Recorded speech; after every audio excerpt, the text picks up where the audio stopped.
Judul renunganku kali ini adalah Rasul Paulus yang berilmu. 1 Korintus 9 ayat 8. Apa yang kukatakan ini bukanlah hanya pikiran manusia saja, bukankah hukum Taurat juga berkata-kata demikian? Tuhan Yesus menggenapi hukum Taurat, bukan meniadakan hukum Taurat. Jadi apa yang boleh dan yang tidak, ada beberapa ratus poin, sekitar 300 poin kalau mau detailnya di hukum Taurat itu ya. Kan udah dirangkum jadi 10 perintah Allah, golden rule. Juga kasihilah Allahmu dengan segenap hatimu, dengan segenap jiwamu, dengan segenap kekuatanmu, dengan segenap akal budimu. Jangan bersandar pada pengertianmu sendiri. Kasihlah sesama manusia seperti diri sendiri. Tidak ada yang lain hukum siapa juga yang menentang hukum kasih itu. 2 Korintus 4 ayat 18. Sebab kami tidak memperhatikan yang kelihatan, melainkan yang tak kelihatan. Karena yang kelihatan adalah sementara, sedangkan yang tak kelihatan adalah kekal. Aku mikir-mikir lagi juga, yang tidak kelihatan secara ilmu pengetahuan mata manusia biasa di dunia nyata, contohnya debu, mikroorganisme, bakteri, kuman, tapi bisa dideteksi sama mikroskop apa gitu yang kecilnya tidak terlihat. Bukan hanya bakteri kuman itu jahat, ada juga bakteri baik yang menjaga melancarkan pencernaan manusia. Jadi sebenarnya bukan dicap jahat atau jelek semuanya kuman bakteri gitu.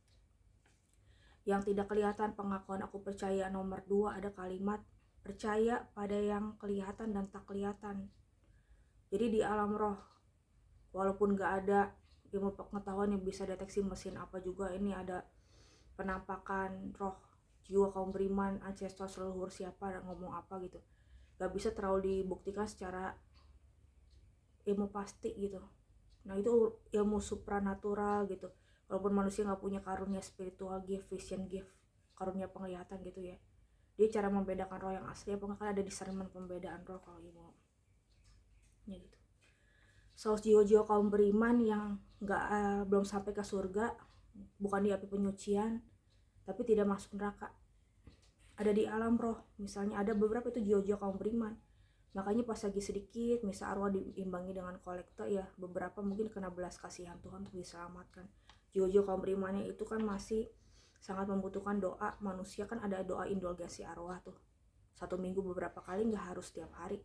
Kita ketemu ritmenya sendiri, dosis doa untuk per orangnya itu cocoknya berapa, ada yang sebulan sekali, berapa lama sekali gitu, diimbangi dengan nggak harus novena arwah juga kan.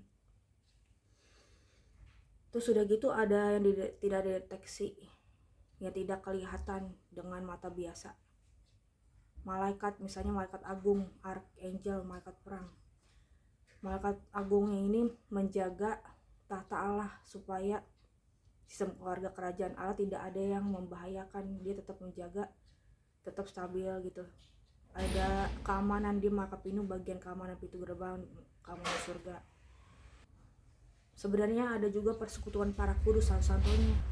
Persekutuan satu-satunya misalnya nggak semuanya kayak Santa perempuan Santa Perawan Bunda Maria menampakkan diri di Lourdes, menampakkan diri di Fatima, itu kan ada yang asli deteksi sama gereja Katolik asli ya, pasti udah betul. Atas dasar apa dia bisa buktiin asli apa, itu dia kiat-kiat dari petinggi-petinggi sana. Nggak semua teolog membagikan tips secara gratis kayak gitu biar nggak disalahgunakan juga. Dia ada berdasarkan apa penyelidikannya, dia bisa, oh ternyata Bunda Maria diangkat ke surga, Bunda Maria Assumpta, jadi tidak ditemukan tulang belulang walaupun udah dicari diselidiki oleh para arkeolog di mana-mana di dunia nyata, nggak ada tulang belulang Bunda Maria diangkat ke surga, berubah kebangkitan badan, rapture, tidak. Jadi tubuh fisiknya daging lenyap, sebab kan di 1 Korintus ketika yang sempurna tiba makanya tidak sempurna akan lenyap. Jadi kebangkitan badan gitu, saking kudusnya semasa hidupnya. Ada Saul Santo juga bisa menampakkan diri Charbel misalnya, dia udah meninggal, udah berpulang, tapi dia bisa diizinin Tuhan untuk kasih komuni ke orang dunia nyata. Ada yang foto dia dengan tubuh fisik.